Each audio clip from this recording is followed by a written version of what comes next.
I'm Eric Newton, and this is The Together Show.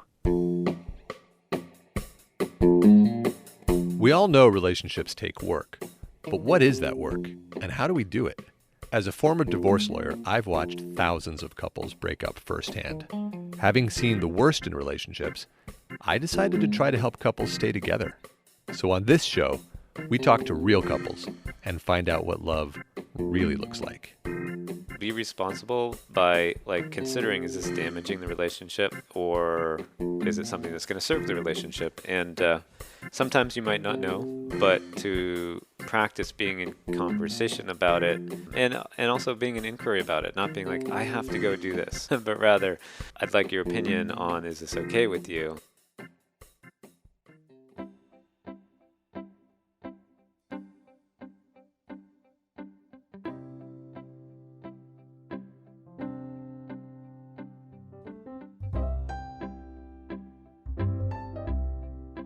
Welcome to the show, everyone. Thanks for listening.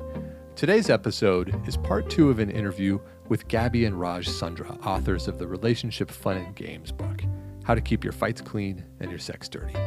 We're joining the interview just as Gaby and Raj are about to share with us their romp recap technique for scoring and improving their sex lives. So let's go to part 2 of our interview with Gaby and Raj Sundra.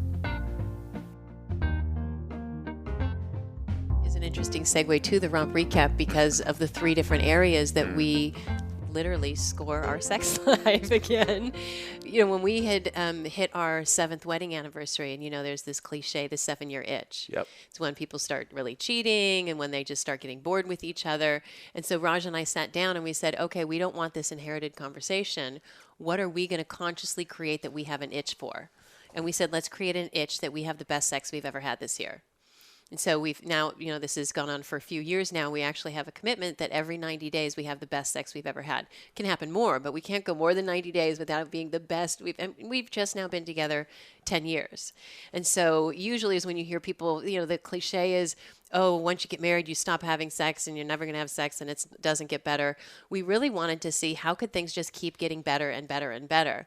So we took that business concept of even better if, because with all our coaching clients, at the end of every call, we always ask them, on a scale of 1 to 10, how's the call? And if it wasn't a 10, how could it be even better? And so one day Raj said, well, what if we did that with our sex life? So not right after sex, because that's the post-orgasmic chill, but within an hour to 24 hours after you've had sex, to make talking about your sex life as comfortable and as casual as like, well, what'd you think of the restaurant last night? You're not scoring each other. Together, you're scoring the experience. And so the 3 areas are intimacy, sexiness, and technique. And so I might say to Raj, I'd give our intimacy last night an 8. I really loved, this element, but, I'd love even more eye contact. I'd feel more intimate. And we'll be in conversation, maybe we'll go for a walk or something. And I'm like, yeah, I really loved how our eye contact was really there, And then I might say, so the sexiness, I'd give that a 10. I'm a auditory learner. And so I love sound. And so, you opened up your throat and I could hear your voice and, the sound was great. I'd give that a 10. And technique, I loved how you were kind of switching up that move every 30 seconds or so. It might even be better if we switched up the positions every 2 minutes. So instead of waiting till you're in the middle of having sex or never talking about it or it being awkward or being afraid to say what you want or don't want, you have this context now to have a casual conversation that's always going to be up-leveling. I mean, if you keep asking yourself on sexiness, intimacy, and technique, how could it be even better? It's going to keep getting better. You learn all sorts of new things about your partner that you would have never known. You guys are like constant adventurers in the unknown. You're just like, we're going to take on a new crazy-ass challenge and build a tool around it. You guys well, would when have you been learn the something perfect... new, isn't it exciting? Yes, it is. And how do you have it not be exhausting? Because it's exciting. That's the whole point. Like, for example, I just learned we interviewed this woman, and she said, you can stretch your orgasms like taffy. Boom, overnight, my orgasms doubled in length in them happening. To me, knowing that that's around the corner, that I could have, I learned that when I was 44. What am I going to learn when I'm 45? Yeah. So I just, when Raj actually came to me a while back and said, I want to give you some feedback. I'm a little on it. Can you give me some feedback on how to give you feedback? And I said, yeah, just say it to me like this. I know, let's play a game. So again, coming back to context, that's the context I have for relationship, is even when things aren't going well, that's how we get through it. I know, let's play a game and let's figure it out together. Well, that I think might go partway to answering the next question I had, which was when you're giving one another feedback, when you're scoring the sex, you said you're not scoring the other person. And I get how that must be very important because you don't want to trigger an ego issue or a fear issue around it. On the other hand, really, can you avoid scoring your partner? Because you're like, well, technique, I wish you had licked me in a different way. I think the one part that Gabby didn't mention was, and this is theoretical, right? And then we'll show you how to practice that. You hold this space of all is well and even better if. Like, hey, this is what our experience, and hey, how could this be better? Yeah. We call it the formula for a wildly successful life. If you can hold all is well, and at the same time, hold even better if. The sex and pizza formula. Exactly. Okay. Because it's always pretty good. Yes.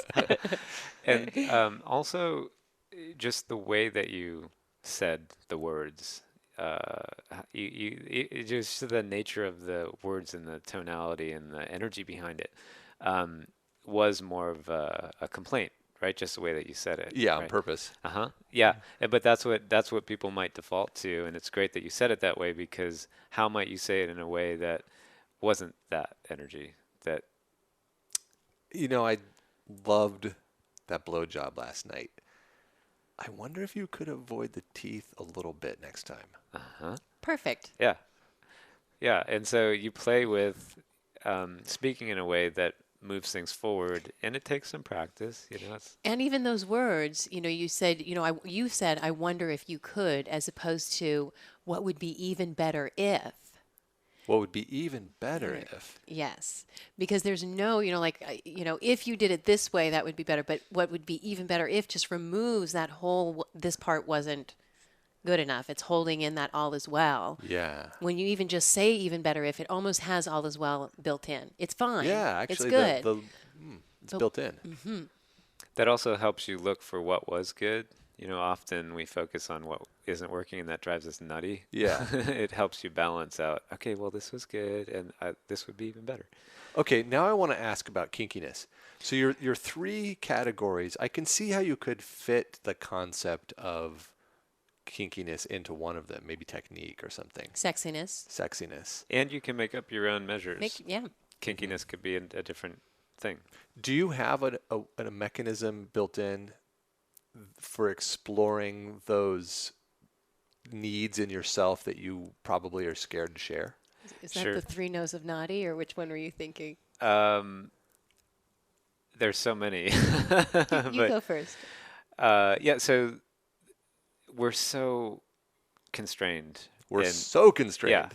Yeah, and then that leads to boring sex life, which then has you think there's something wrong with your sex life. Right. Yeah, that's the most common complaint we hear. It's stale and predictable.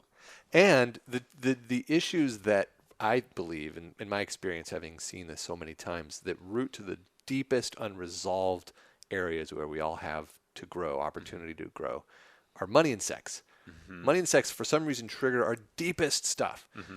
And there's powerful work being done out there in the world right now in both of those areas, but particularly in uncovering our sexual needs and desires for whatever reason they're there without shame, having them open and transparent, free of shame. But it's a hard process. Nobody knows the how. They know people are starting to realize that they could, that there's opportunity, but nobody knows how to do it. Sure. Yeah, well, first it starts with commitment, right? Context, that we want to have an off-the-sex life, right? So that's just kind of foundational. And that's important. Like we had someone we interviewed last week that said, for 4 or 5 years, she just wrote sex off, like whatever, this isn't important, and then had a different relationship and found this whole new awakening of not just in her sex life, but what happened in the rest of her life when she tapped into her own desires. And could she have had that amazing awakening with her previous partner? Not from her perspective, she hadn't. She hadn't been able to access that in that relationship. Yeah. So so if we get shut down, with being able to communicate whatever you want to call it, kinkiness, sexual desires, fantasies, whatever. Like you said, it impacts your whole life. I mean, that's why it's so important, is that your sexual self-expression propagates everywhere into your life.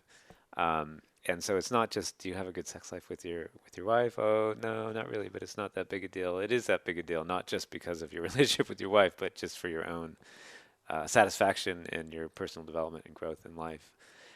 So with that sort of framework, we're always looking, like, how can we unleash that thing? Like, I grew up East Coast, I wasn't religious, but I certainly wasn't someone that felt comfortable talking about sex or my sexual desires.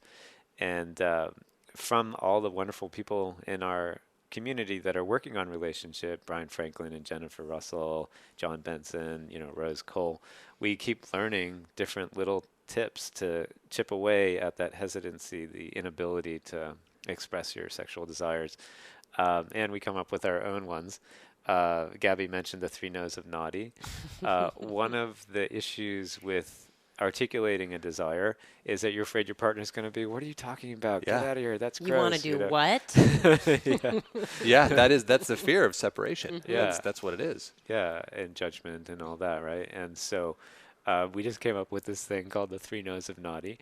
And it allows you to say things and then allow your partner a way to give you a scale of whether or not that's even on the table or not. For them. For them, yeah. So And even for them at that moment, And let's be clear, we all know that no means no. This is a different context. This is with my beloved. And so the no I'm giving him is a very different kind of no. But one night he asked me to do something, and I found myself kind of very coyly saying, no. And it was very clear that it was, I'm not ready to say yes, but there's a lot of intrigue there. Yeah, so I maybe want you to you seduce need me. to ask me again, Yeah. in another way. And so from there, we kind of expanded on it. Then he asked me something. I was like, no. totally different, right? And that's like, take that off the table right now, Yeah. because all the things that I was going to say yes to, I'm going to be so freaked out about that other thing, I'm not even going to have these yeses available to me. So put that in the other room right now, Yeah. whatever that may be. And so we just created this range. So what's the third no? Well, those were the 2 extremes. Then there's theirs in the middle, like work it a little more, maybe not right now. But it's just this degree of Yeah. communicating your no's isn't a flat no, and it isn't a no forever. It's a no right now. That yes no is so sexy. Right. When a woman gives me the yes no, man, does that inflame me? Totally. Yeah. Yes, with that message. And then also there's a great website. This isn't our doing, but a great website that we were told about called Mojo Upgrade, MOJO upgrade.com. And it's a survey, and you fill in, they have all these fantasies listed, and some made me raise my eyebrows a bit, but that's the whole point. It's wild what everyone's into. Everyone's different, right? If there's a thing, there's porn for it. Exactly. No matter how weird you think you are, there's a forum group for it somewhere talking about it. I'm sure of it. But at any rate, we made that you go to Mojo Upgrade, you fill in all your bubbles of what you want to do and what you don't want to do. And then your partner does the same, and it sends you an email only of the things that you both agreed to. Oh, cute. So that very extreme thing that you're afraid to acknowledge will only show up if they actually want to do it as well. Oh, that's so such you a kind of great save idea. yourself from the embarrassment. Yeah, you don't even have to. And No, you could probably do it every 6 months as you loosen up your. Well, I Right. like to ask, how can you use and adapt this? So for some people, they might say, I don't want to put my email attached to my sexual fantasies. That's fine, too. You could print it out. I said to Raj, hey, let's just print this out as a menu. Like, sir, is there anything on this menu you'd like to see this evening? Or whatever That's it a may great be. idea. Yeah. Right. And by the way, all you have to do is make a fake email address. Make sure. a temporary email address. Sure. It's Sure. anonymous. Sure. Yeah. So there's lots of ways to engage with the conversation to make it more fun, comfortable. Take that fear away. Yeah, make it workable. And there's I was going to say one last thing. That you mentioned Jennifer Russell. She has said this before. Also, the relationship love cartographer Annie Lala, that you want to hold that both your own and your beloved's, their desires mean something good about them. Yeah. So even if it's shocking or you don't understand it, if you can, again, back to context, if you can get that their desires mean something good about them, something that's trying to be healed or come alive, and contacting that is going to actually create something really powerful for them. The two most important things you can do in your relationship, Annie would say this, is love their desires, yes them as much as possible, and heal them through it. You don't do, everything that they want unless you're comfortable with it, but you really stretch yourself into yesing them. And secondly, help them heal their relationships with their parents. If they don't have good relationships with their parents. Yeah. And those are the biggest two. But just that idea of yesing, so that even if Raj brings something up or if I bring something up that isn't what we would normally do, the go-to answer is always going to be yes. Is there an example of a very extreme? I mean, I can imagine somebody being very, very shamed about something that they think is horrible. I got a perfect example. And I won't, we're probably thinking the same thing. But once we were at an event, a party, small private party. It was going to be an all-night party.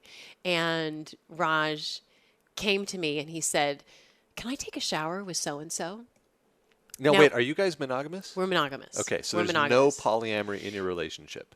Not to this date. We don't like labels or rules. We're kind of like what feels interesting in the moment. But so far for us, it's far more interesting and exciting to talk about, who do you think is attractive? Or if there was someone in our relationship, what would that be like? Yeah.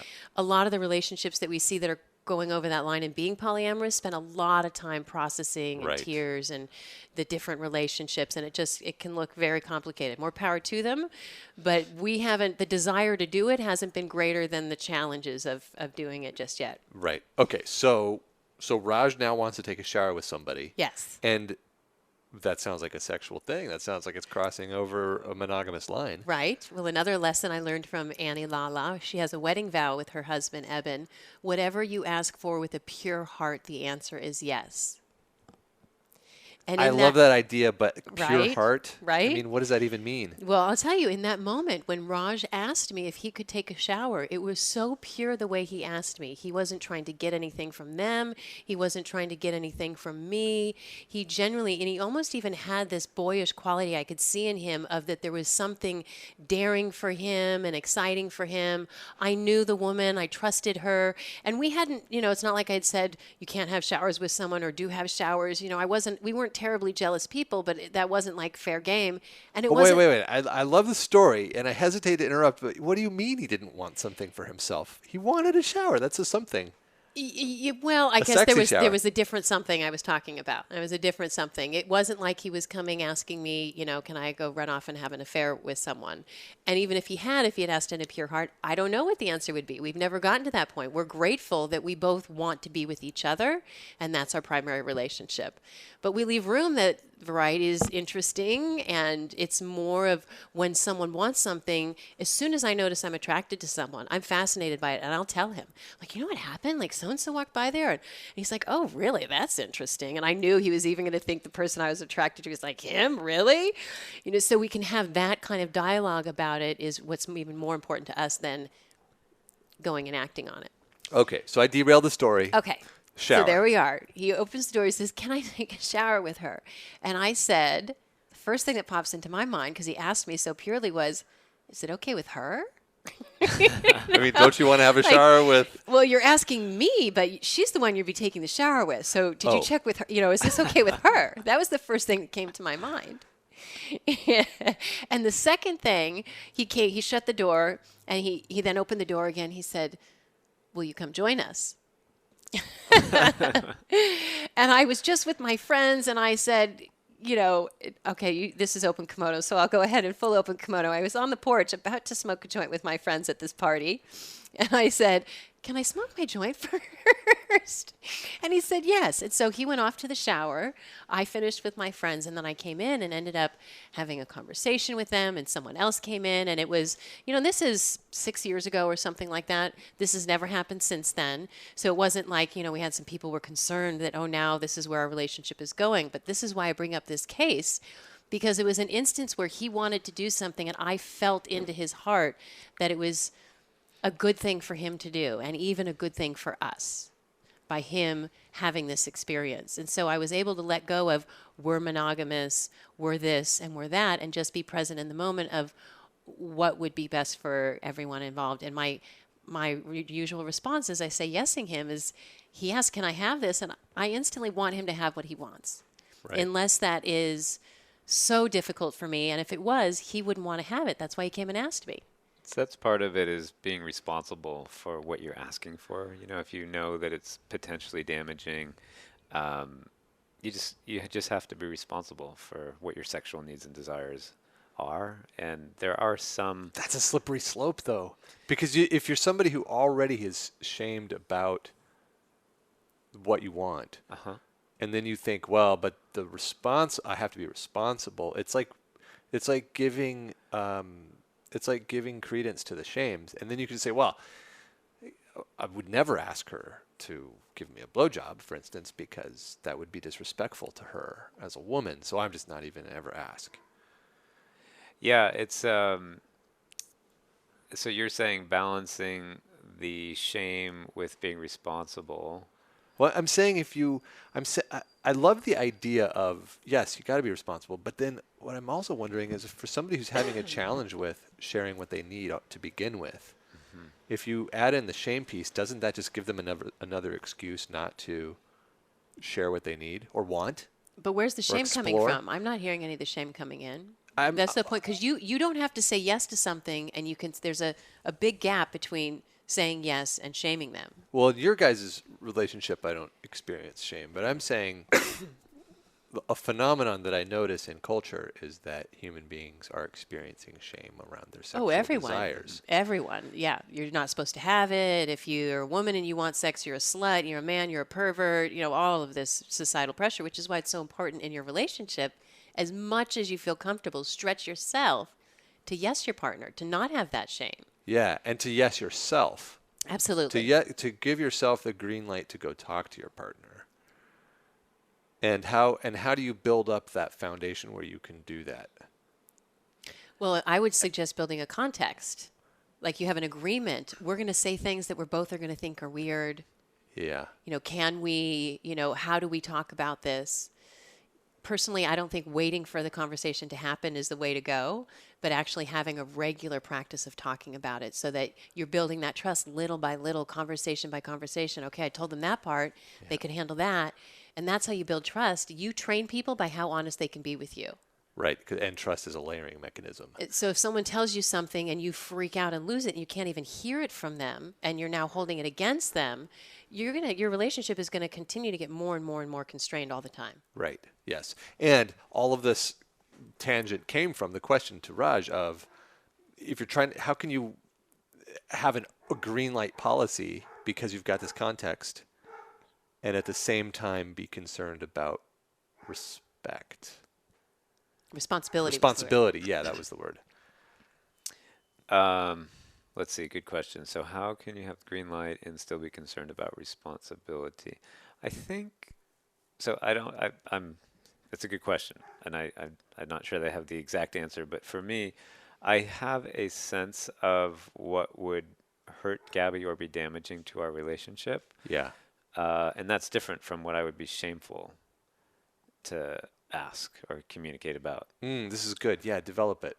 Yeah. So, if you, with this particular person, if I knew Gaby had some trigger around this person, or that I had some other interest in this person other than like taking the shower or whatever, I think we have a sense of what's going to be damaging to somebody versus, I just have shame around that. And so distinguishing shame from destructiveness, I think, is critical. And that's what I mean by being responsible. Be responsible by like considering, is this damaging the relationship? Or is it something that's going to serve the relationship? And sometimes you might not know,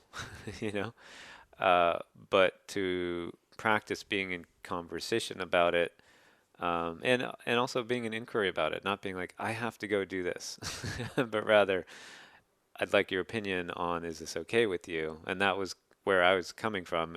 The first level was, do I feel this is damaging to the relationship? No. Okay. Do I have enough courage to ask?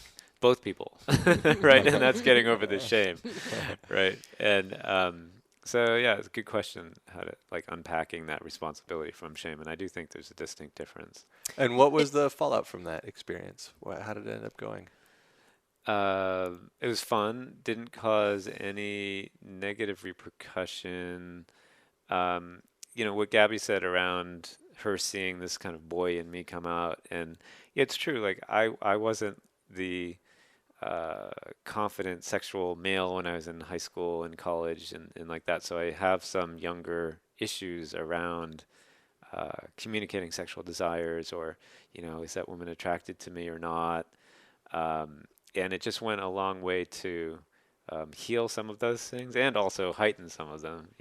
Oh, sure.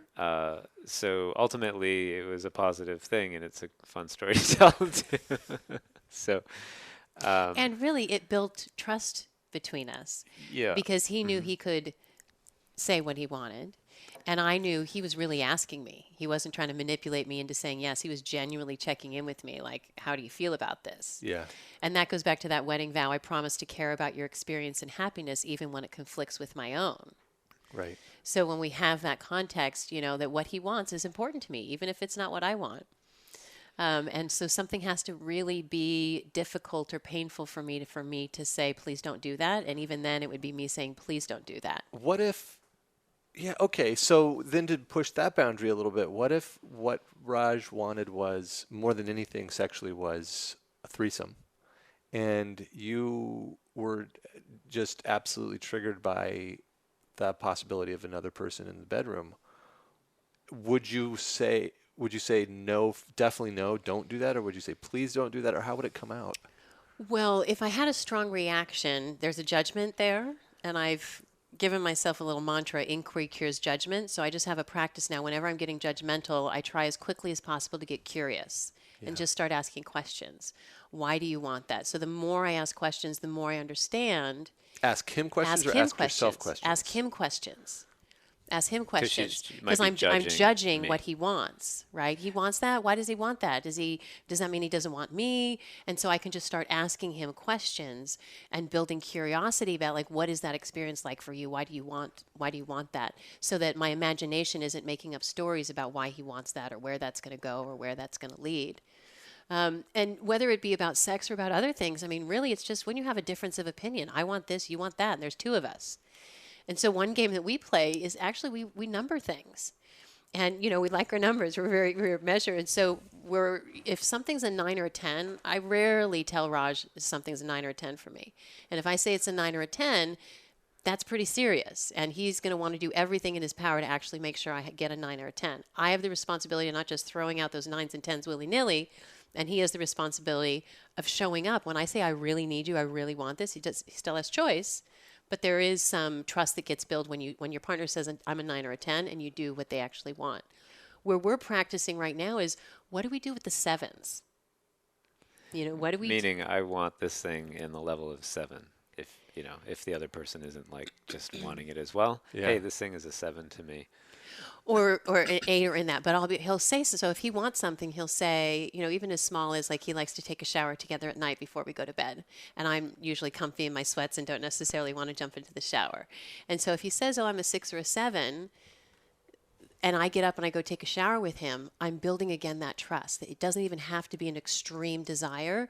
I want what you want. I want your happiness. So if throughout your relationship you're building that I want your happiness, then when you do say no, please don't do that right now, or don't do that at all, or let's, the 3 no's of naughty, no, take that off the table. It's making me uncomfortable. You're just asking.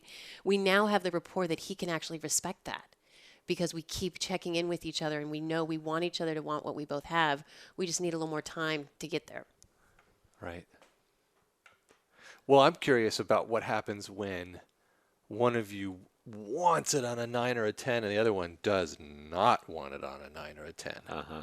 What about those situations? The more recent one was at Burning Man, and Gabby had really, really, really, really wanted to go out on Saturday evening. A lot going on. Is it the night of the burn? Yeah. And I was exhausted. I was like, it was cold out. I was feeling confronted because I was going to do a musical performance the next day, and I was a 9 or a 10, like I don't want to. And so we both had a miserable evening. She went to bed and pouted, and so what stemmed from that is just a lot of learning. It's like not. One of the things I learned was how important a 9 or 10 was to her, so that now I have an adjusted frame of one thing. What happens if she has a 9 or 10 and I say no? um, and it's not to say that I should say yes every time she has a 9 or a 10, but I know the impact if I don't. But I also learned potentially how to communicate why I was a 9 or 10 in the other direction. Um, and without the numbering system, you don't. It's just like a big mess of I want this and you want that, and what do we do about it? There's nothing. There's nothing to do about it other than argue. But with this numbering system, it puts some tangibility on what it means for someone to have a desire, and then what happens. So like now I have a whole framework around understanding what a 9 or 10 is to Gaby, even when it conflicts with my 9 or 10, and then I get to choose. Like, do I want to actually, be generous and provide Gaby with what she wants, and then also potentially having the third part of being in the relationship, actually have a say in how this goes? Or am I so focused on my needs that I'm going to be a no? Or is it okay? Are my needs okay? And how do I communicate that? That makes a lot of sense. I love the nuanced answer that it's about a learning. But the example you gave was a non-sexual example. And I'm not asking for a sexual example, but what I'm curious now about is there a difference between these deep needs that we have sexually and asking for them and getting them met or not met, and other needs? Are they in separate categories? Is it all the same human thing? I would say they're at a core level the same. They may have different challenges when acted on. And there's one other thing. You keep using the word of need, right? Not to criticize that, but rather to distinguish it. Our good friend John Benson was on our Fights Clean Sex Dirty show a couple of weeks ago, and he taught us this thing of fantasies, desires, and needs, and differentiating between the three. Do you recall? Yeah, the fantasy was the thing that you talk about, but you won't necessarily ever do. A desire is something that you're turned on by and you'd really like to do, but you don't. It's not like killing you to not do this. And a need is something that fundamentally for your core happiness that you actually really do have that it's gone past desire into the need. And can I talk about the 7 core human needs at this? Do you want to finish that? So with that, if you actually categorize fantasies, desires, and needs, and you can start communicating to your partner, hey, this is a fantasy, this is a desire, and this is a need, and you can start sort of checking off the needs for one thing, and you also get to see by being in communication about a fantasy that it's purely a fantasy and something that you don't actually need or maybe not even want. But because we never allow ourselves, either through shame or because it be misinterpreted by our partner, we rarely talk about any of those fantasies, needs, or desires. Just simply having a way to talk about them really loosens you up energetically and then allows space for, the needs to actually be acted on. Yeah. That's so good. Yeah, really good. Well, okay. So I know you guys are running short on time. So do you have any last closing thoughts that you want to share? Well, the piece I wanted to say about the needs and is it different sex needs versus other needs? And we've been doing a lot of work on needs recently. We've been working on improving our communication skills, and one of those skills we've been practicing is called nonviolent communication, otherwise known as compassionate communication by Marshall Rosenberg. And it's based on the idea that we have 7 core human needs. Maslow started with 5, someone else expanded it to 9, so somewhere between 5 and 9 needs. Right. But if you can understand that when you have a need that is, all of your emotions are based on your needs. If you're feeling a positive emotion, it's because you have a need that is being met. Mm-hmm. If you're experiencing a negative emotion, it's because you have a need that is not being met. So if you can expand your vocabulary around feelings and needs, you can understand both what's going on with yourself and with your partner and be able to focus on, well, what are those needs? And are those on your website? No, they're not on our website, but I can tell you what the 7 core human needs are right now. It's quite interesting. Connection. And in humans needing connection, there are more words to describe connection than all of the other words to describe all the other core needs combined. Yeah. Strong and all the need for research connection. shows us Yes. that connection is what happens. Belonging, because we felt if we didn't belong, we were going to die. That literally was what was going to happen, and that is still in us. The second is honesty and trust. The third is autonomy. You get to make your own choices. That's why it's really important. Even those numbers, it's still that they have the choice. It's not which number wins out. Then there is, autonomy. Then there is meaning and purpose. People crave meaning and purpose in their life. And finally, the last 3 Ps are physical needs, physical health, physical well-being, and that includes sex, play, and peace. And so we actually went in through in our relationship and said, how do we feel about these needs being met in our life? So you might say, well, I don't feel we have enough play, or my physical needs for sex aren't being met. So I do see them as those needs being very similar, on par, but all equally important and critical, that you're not just waiting until you're unhappy about something, but understand what are those 7 core human needs and actually say, how am I doing in those? So preemptively, you don't wait until there's a disaster, an explosion. But you're like, for me, Raj says I'm an extrovert. I've been for 4 months away from people. So if I'm talking a lot tonight or when I see friends, I'm going crazy because I have a need for that social connection. Yeah. So really bringing some respect to your own needs and to your partners, I think, can be a huge, huge difference. And understanding your own and your partner's. Bringing compassion to them can be a total game changer. So whether that need is in regards to sex or trust or a sense of purpose in your life, that those are really well respected and valid. They're valid and important. Yeah, that's so important. There were 2 things that I wanted to say before we close here. One is, you mentioned imago therapy earlier, and a lot of our work is based on this premise that you choose someone to heal your unhealed wounds from your childhood, and your romantic partner is the person. It's the person best suited to do that. And Gaby can articulate this better, and I'll ask you to in just a moment, that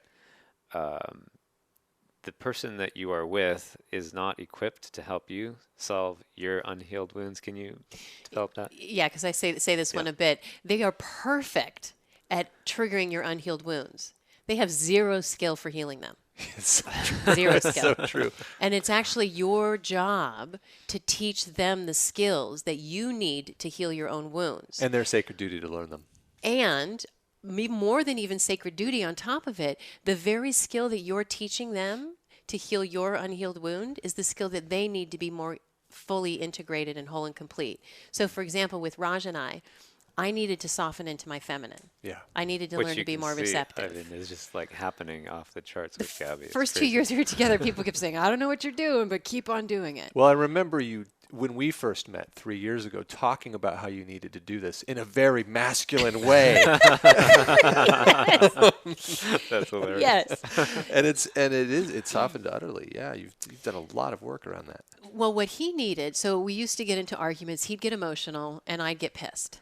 I'd go into, well, if you're going to be emotional, then I'm going to have to hold it all together, and I guess I can't fall apart because you are. Yeah. Which is totally unfair. If he's having a bad day, he should be able to fall apart, and I should be able to show up for him. So the first day that he started to get emotional, and I said, honey, just come here and put your head in my lap and let me rub your hair. So instead of being father-child, like, get it together, damn it, I was like, honey, what's wrong? Yeah. He completely stopped. What he needed to heal was softness, but what I needed was softness. Yeah, what you needed to grow was softness, right? And there was no way in hell that she was going to do that, like in year 1 or 2 of our relationship. Mm-hmm. If I put my head in her lap, that was not happening. That was not happening. Happen. And the same with him, with his, masculine king energy that was always there. There were stories or challenges or triggers. And what I needed to heal my wounds with him was him stepping into that, I've got you. Right. So I could feel held. But that's what he needed as well, to feel more integrated. So it's this perfect puzzle, which again brings me full circle back to, the problem isn't the problem. The problem is you think the problem is the problem. Right. The problem is actually the path. Or as Sasha Lala says, shortened it for me, let your mess be your message. Right. Which, by the way, is the context and theme for this entire show. Exactly. You two have taken your mess and turned it into a message of tools. Yes. Yeah. It's been such a pleasure having you guys on. Oh, did you have one last Just thing Thanks you for wanted having to us, say? Sarah. that actually addresses something you said earlier. Like, isn't this exhausting to work on your relationship this much? And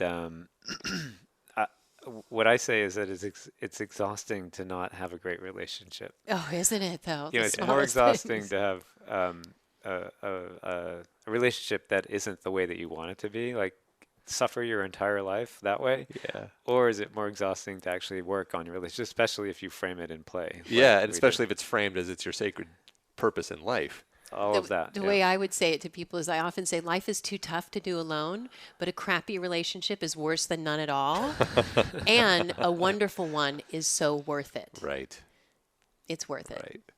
You guys are, it's just such an honor to talk to you, because you're doing the work and you're enjoying the work at the same time. Thanks for sharing that. It's Thanks been for a having us. great pleasure having you. Thank Okay, you so so much. I love to close shows with a quick game of this or that. Okay. Okay. All right, so I'm going to ask you questions, and you're going to each answer them, and we'll see where you Okay. fall on the spectrum. Okay. All right, so bananas or pears? Gabby. Bananas. Bananas. Okay, that's an easy one. Pirates or ninjas? Ninjas. Ninjas. Ninjas, okay. Yeah, usually people are not on the same page with that one. It's interesting. I thought you would have picked pirates for sure.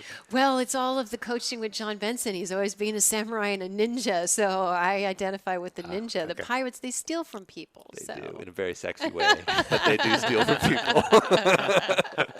Okay. Batman or Superman? Wait, I asked you first. Okay, so Gabby, Batman or Superman? Superman. Yeah, I'm Superman. Batman's a little too dark for me. Oh, he's too in it. He's too in his issues. That's true. He doesn't have an imago partner. Yeah. Uh-huh. Robin He is needs not to get- sexualized enough. So true. Maybe Batman and Superman will get together. Isn't there? There's a movie right now, but- versus I don't understand that exactly, but Yeah, it's Batman versus Superman, and that's what started me asking these questions. And then I realized they're archetypally so different. I'm always curious which one people answer, so I ask this question all the time. Okay, and then second to last question: enlightenment or $1 billion? Actually, no. I'm going to ask it differently because I want to word it a particular way. If you could have either enlightenment or $1 billion, which would it be? Raj. both. Both and. That's such a Gabby answer. I learned that from her. If I had to choose one, enlightenment. Okay. All right. Well, it's funny because I would choose the billion because I feel like the enlightenment is a state of mind and I can choose that at any moment, whereas a billion takes a lot of work to make a billion. So, enlightenment to me seems like a moment. It can happen much easier than the creation of the $1 billion. But both is usually my standard answer. Okay, fine. Both is better than I'm one. not even going to challenge you on Both that is because it's better so than one. rooted in who you are. I'm not even going to mess with it.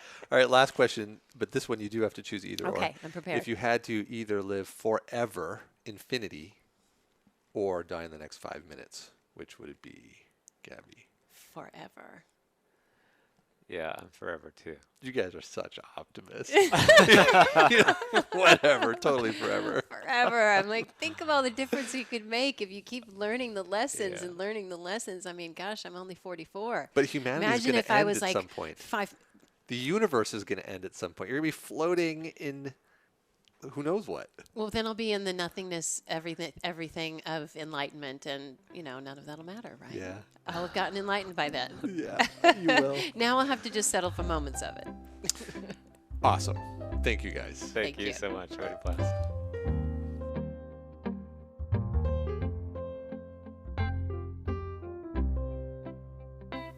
Well, that's it for our interview with Gabby and Raj, folks. Thanks for listening. If you'd like to learn more about these two, you can find their website at relationshipfunandgames.com, where Gabby and Raj teach us how to keep the fights clean and the sex dirty. and I'll put a link to that website in the show notes as well. If you liked what you heard, please subscribe to us on iTunes. It makes a big difference when you do that. If you have any questions or comments, or if you'd like to be on the show, please reach out to us via one of our platforms. You can find our website at www.together.guide.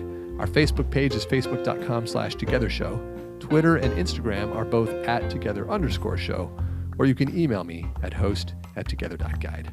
Our producer is Charlene Goto. Our web designer is Courtney Munna. Our art director and my one and only is Aubrey Pick. She's the whole reason, folks. Thanks once again to my guests, Gaby and Raj. Guys, I can't wait to see this place you've built. It sounds amazing. That's all for today, folks. See you next time.